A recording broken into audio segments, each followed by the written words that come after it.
Church Story, episodio 5, la Santa Cena, la comunión, o como dicen los amigos católicos, la Eucaristía. Quiero que antes de iniciar pensemos en esto. El domingo va a haber un católico en Roma haciendo algo, un ortodoxo en Moscú haciendo lo mismo, un bautista en Brasil, un luterano en Alemania, un anglicano en Nigeria, un pentecostal en Argentina. Todos distintos, separados por doctrinas, por idiomas, por culturas, por denominaciones, que en estos comentarios de YouTube se odian unos con otros, pero que todos hacen lo mismo. Toman el pan, toman la copa y recuerdan a Jesús. Hay muy pocas cosas que unan a todos los cristianos de todo el mundo y de toda la historia, como lo es la Santa Cena. El bautismo es una, definitivamente. Bebés, grandes, por inmersión. El bautismo nos une a todos. La comunión también. 2000 años, todos los continentes, todas las tradiciones, el mismo gesto. ¿Qué significa esa copa y qué nos separa hoy? ¿Por qué la ven algunos de manera diferente? Bueno, de eso vamos a estar charlando hoy. Pero quiero que empecemos con los origins de la comunión, los orígenes de la Santa Cena, ¿sí? Y el origen tiene que ver ni más ni menos con el Jueves Santo, con aquella noche en que el Señor se juntó a comer la última cena con sus discípulos, ¿no? Ahora, lo que Jesús está haciendo es celebrando el Pesaj, ¿no? La Pascua judía. El ritual judío más antiguo que todavía hoy se sigue celebrando, ¿no? El pan que usó Jesús es este pan que tenemos acá, gracias a un encomiable esfuerzo de producción. Un pan conocido como matzah. Es un pan que se hace sin levadura, es solo harina y agua, que el Éxodo llama el pan de la aflicción. El pan que comían los esclavos, un pan de urgencia, un pan de los que no tenían casa, ¿no? Y también en la mesa había copas de vino. Había 4, de hecho. Esto lo pueden leer ustedes en Éxodo 6, hay promesas de Dios para el pueblo de Israel, entonces esas promesas se recuerdan con 4 copas. Una bueno, 4 copas que celebran 4 cosas, ¿no? Entonces, ¿qué es lo que sucede en esa mesa judía? Bueno, que el pueblo, todos juntos en comunidad, recordaban cómo Dios los había sacado de Egipto. Era volver a cruzar el Mar Rojo de alguna manera. Entonces, Jesús se para en esa estructura, ¿no? Que dato no menor, en esa Pascua, en esa primera Pascua que se celebra en Egipto, o que instituye, mejor dicho, el rito de la Pascua. En esa primera Pascua, ¿se acuerdan qué pasa? El ángel del Señor desciende, mata a todos los primogénitos de Egipto, y para que los primogénitos de la casa de Israel no sufran, ¿qué es lo que debían hacer, Iván? Teñir con sangre el dintel de las casas. Exactamente, con la sangre de un cordero inocente. Entonces la sangre del cordero los cubría, los salvaba de la muerte. Una figura, una sombra de lo que finalmente haría la sangre de Jesús, ¿no? Pero en esa noche Jesús agarra el pan y nos relata el apóstol Pablo que él hace esto. Lo parte y dice: este es mi cuerpo que por ustedes es partido, hagan esto en memoria de mí. Luego toma la copa y dice: y esta es mi sangre. Entonces hay algo que Jesús instituye ahí que es definitivamente impresionante. Porque es algo que ya conocían todos los judíos, todos los que vivían con él, sabían que esa cena tenía algo especial, pero él de alguna manera conecta el pasado con el presente y con el futuro. Hagan esto en memoria de mí. Recuerden lo que hice, pero a su vez, esto es hasta que yo vuelva, ¿no? Hay como una conexión entre el pasado, el presente y el futuro delirante ahí, que solo un fenómeno como Jesús puede hacer. Ahora, ¿cuál es la cuestión central que separa y diferencia a los cristianos con respecto a este pan? Bueno, en Juan capítulo 6 podemos leer que Jesús dice: el que come de mi carne y bebe de mi sangre tiene vida eterna. Entonces, sus discípulos, ¿no?, se ponen escandalosos, dura es esta palabra, ¿quién la va a poder oír, no? Entonces Jesús les contesta: mi carne es verdadera comida y mi sangre es verdadera bebida.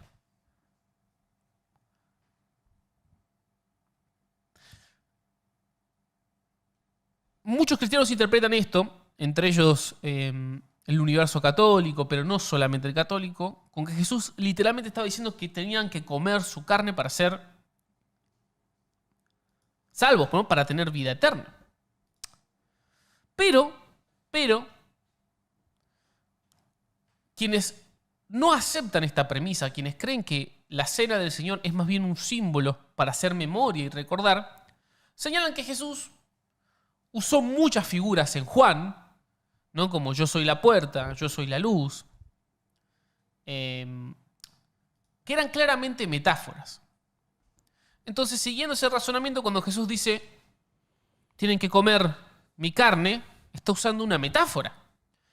Bueno, hay muchas razones por las que el universo católico esto no lo cree así, y vamos a irlas tocando conforme el stream vaya avanzando, conforme este episodio corra, ¿no?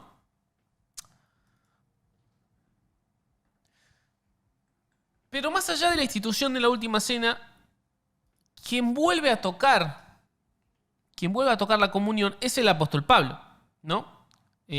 Inclusive algunos dicen que el apóstol Pablo es el primero en tocarlo porque los evangelios se escriben después que las cartas paulinas.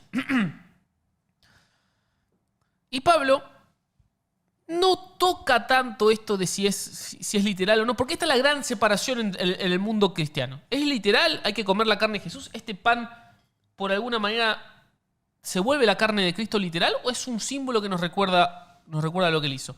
Esa es la gran separación del mundo cristiano y que quiero que la recorramos a través de la historia de la iglesia. Pero Pablo no toca eso, ¿no? Pablo lo que señala es algo muy interesante, ¿no? Pablo dice que el que come y bebe, sin discernir el cuerpo, come y bebe juicio para sí mismo. Y acá hay algo que me parece muy interesante, porque la cena del Señor era una cena literal, ¿no?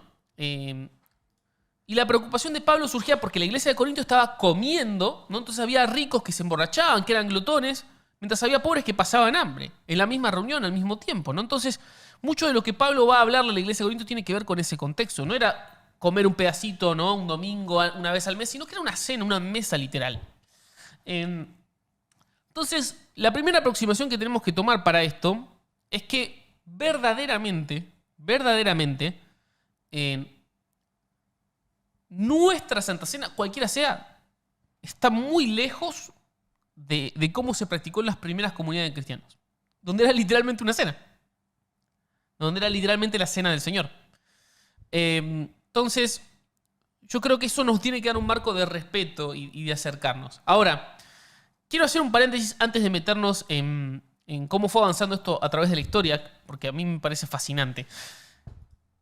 Yo no sé cómo viven la Santa Cena en tu iglesia, pero en mi iglesia había dos cosas que sucedían. Corregime, Iván, si no son así. La primera es que tenías que bautizarte para poder tomar la Santa Cena. Oh, sí. Si no estabas bautizado, no podías tomar la Santa Cena. ¿Por qué? Nunca nadie nos explicó. ¿No? Era como... No. Y me acuerdo una vez que teníamos un amigo, tipo 10 años, que no estaba bautizado y tomó la Santa Cena y todos nos quedamos como... What did you do, bro? No, man, no, you just ruined it. Ya lo arruinaste, hermano. No sé por qué era eso, pero pasaba. Eso hizo que yo tome la decisión de bautizarme a los 9 años. Porque quería tomar la Santa Cena. Claro. Pero lo segundo que pasaba era que decían que tenías que uno que discernir si de alguna manera estaba en pecado o no, ¿viste? Si podía participar. Y yo nunca entendía bien, porque siempre estaba pecando, ¿no? Era como, pero peco todos los días, ¿viste? Como veo a boca y lo que pienso no es nada bueno. Entonces yo nunca entendía qué era comer la cena indignamente o no. Hasta que alguien me explicó este pasaje de Pablo a qué apelaba de alguna manera, ¿no? Entonces, nada, quiero que ustedes comenten después en el chat cómo es que tomaban la cena en su iglesia o qué costumbres así extrañas había.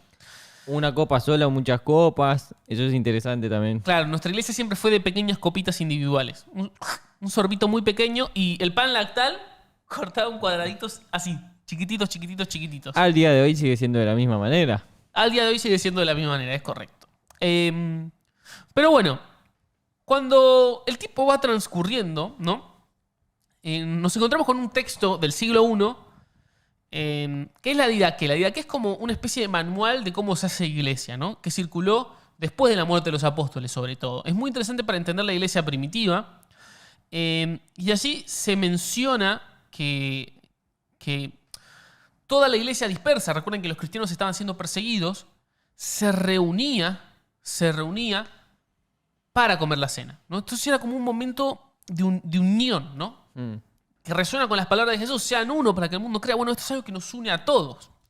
Y de alguna manera, conforme el tiempo va pasando, encontramos, por ejemplo, a Justino Mártir que dice que este pan no era un pan normal, que la oración lo transformaba, ¿no? Empezamos a encontrar esta cosa de, che, esto es más que un símbolo. Acá hay algo, ¿no? Ignacio de Antioquía menciona que la Eucaristía, que el pan de la comunión, era una medicina, de alguna manera. Entonces, de alguna manera, pareciera ser que en los primeros siglos del cristianismo esto tenía un tinte de misterio, de místico, ¿no? De ser más que un símbolo. Conforme vamos avanzando nos encontramos con Agustín de Hipona, ¿no? Que quienes han visto Short Story lo conocen muy bien porque le hemos dedicado un episodio. El teólogo más influyente de Occidente después de Pablo, me atrevo a decir. Él es el primero en distinguir entre el signo visible, vamos a usar unos términos un poco técnicos, pero ténganme paciencia. El signo visible y la realidad invisible que el signo señala. Entonces, de alguna manera, Agustín introduce la duda de, che, no está muy claro cómo funciona esto, ¿no? Es como una especie de misterio, es místico. Y la mística siempre es incómoda para el poder.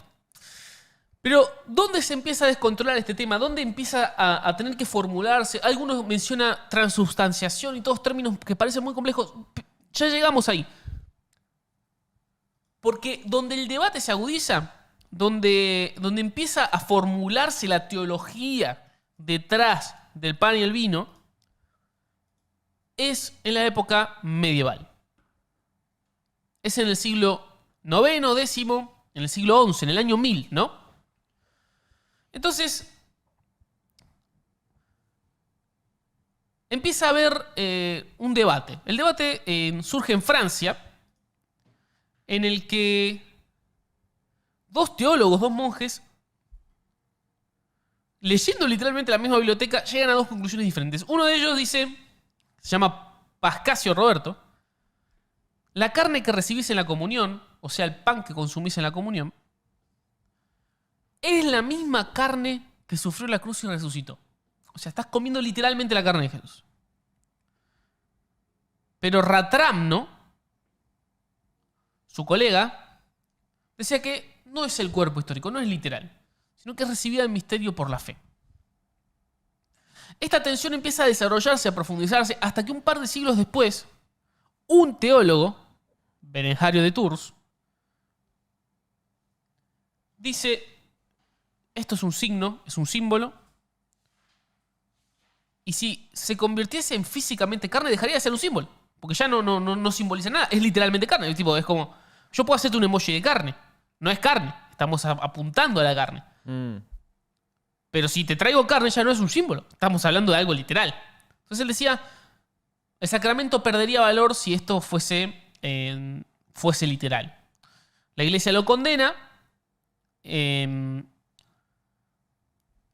empiezan a formar, sobre todo a través de Tomás de Aquino, la doctrina de la transubstanciación, que es un concepto anclado en la filosofía de Aristóteles, ¿no?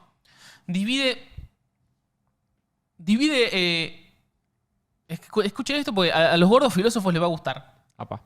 Divide el pan en sustancia y accidente. Entonces, ¿qué es lo que dice Tomás de Aquino, lo que después la iglesia hace oficial? ¿Qué es lo que dice la transubstanciación? Dice, escuchen esto.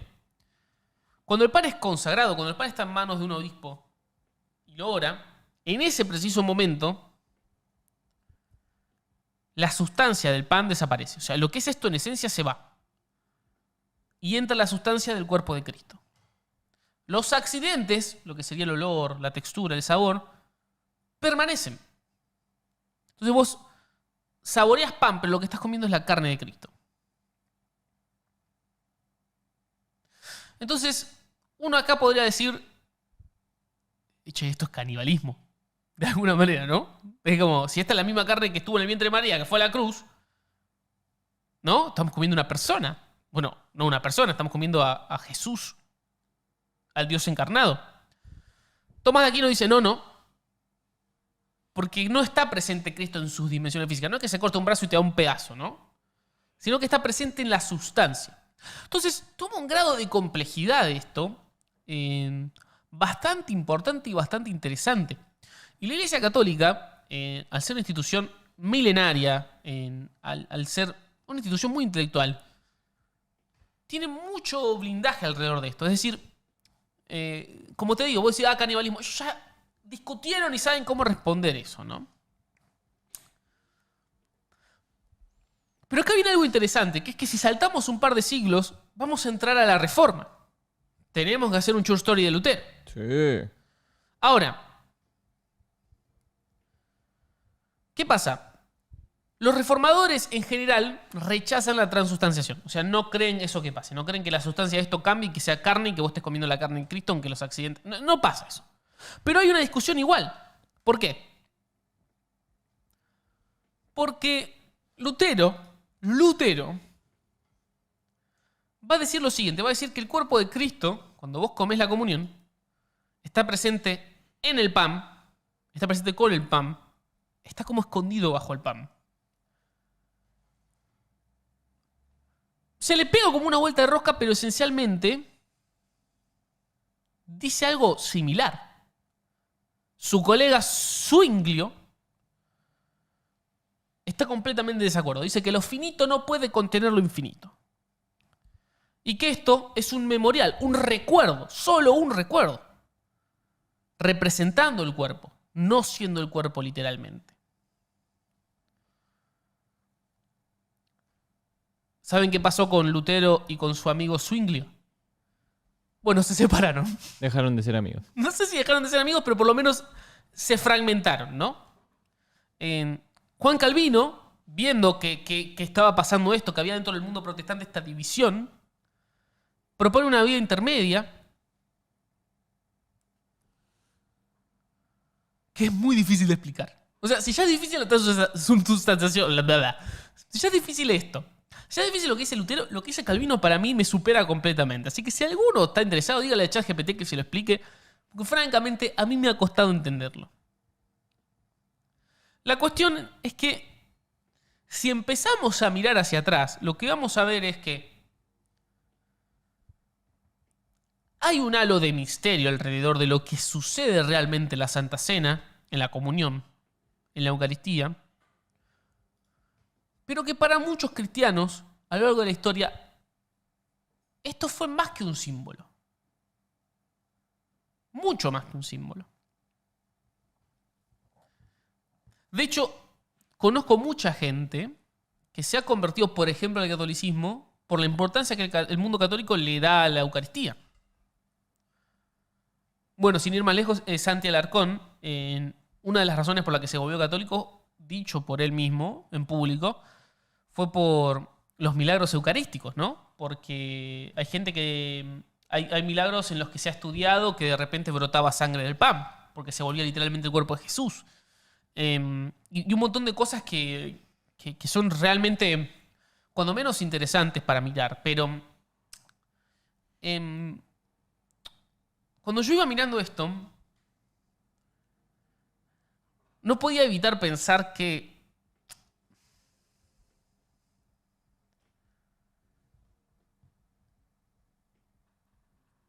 iba a tener que dar mi opinión sobre qué iba sintiendo yo a lo largo de mi estudio, ¿no? Y de vuelta, yo no soy nadie, yo no soy un teólogo, yo no soy pastor, no me considero una persona que... Simplemente soy una voz que clama en el stream, ¿no? Soy alguien que dice cosas, ¿sí? Y la sensación que me dio estudiando fue luego de leer sobre todo a un jesuita del siglo XX,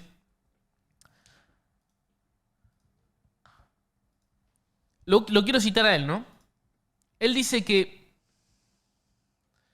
la Eucaristía era un evento hasta la Edad Media que transformaba la comunidad. Toda la comunidad se juntaba y era un evento. Pero que a partir de la Edad Media, la Eucaristía se convirtió en un objeto sagrado. Entonces el foco ya no está en lo que hacemos en comunidad, sino que el foco está puesto en ese pan. En adorarlo, porque muchos creen que es literal el cuerpo de Jesús, ¿no? Y me pareció una observación aguda de Henry de Lubac. Pero quiero citar a alguien que me revolucionó y que me despertó el amor por la Santa Cena, que es el guatemalteco Junior Zapata. Junior hace una pregunta que quizás nos va a tocar más el ego a los evangélicos, pero yo creo que es para todos los cristianos. ¿Cómo pasamos, dice Junior, de una cena larga, ruidosa, con comida de verdad y mucho vino, la cena de Pascua en la que el Señor instituye la comunión, a un pedazo de oblea, un pedacito de pan que no alimenta, y en el caso evangélico a un vasito de jugo, a un vasito de plástico con un poquito de jugo que nos sacia?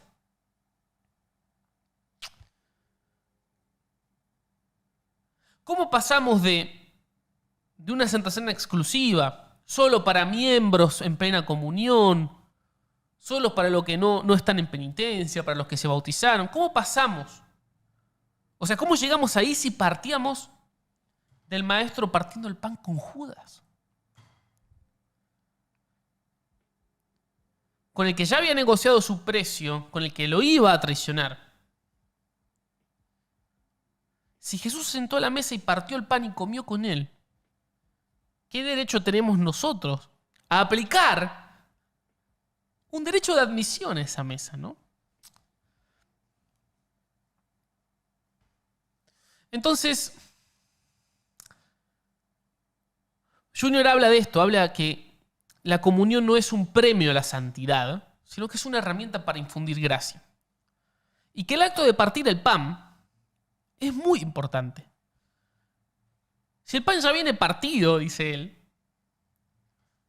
perdemos el símbolo de hacer esto. Compartir.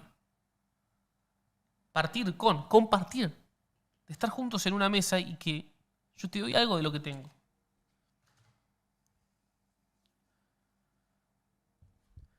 El debate literal versus simbólica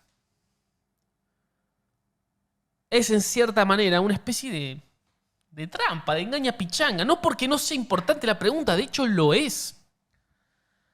Sino porque ambas posiciones, la literal y la simbólica, llevadas al extremo de alguna manera, empobrecen el misterio. Porque esto es un misterio lo que pasa ahí. Los que defienden lo literal a veces se olvidan lo que Pablo gritaba desde Corinto.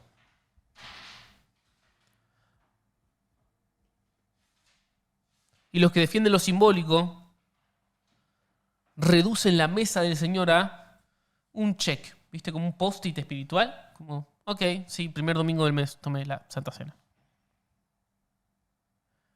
Perdiendo la potencia de que hay algo te transforma, loco. Algo tiene que pasar en esa mesa.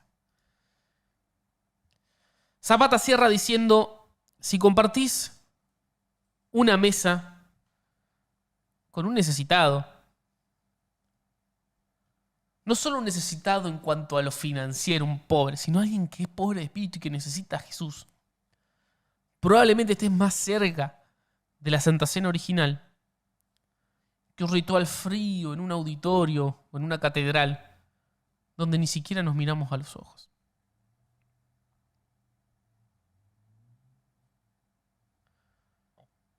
Algo tiene que pasar en esa mesa.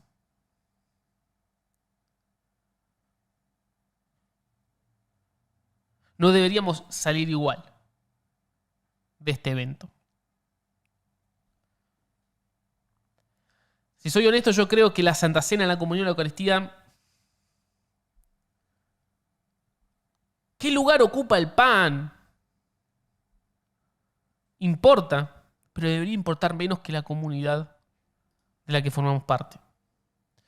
No es una cosa individual solamente. Es una mesa comunitaria.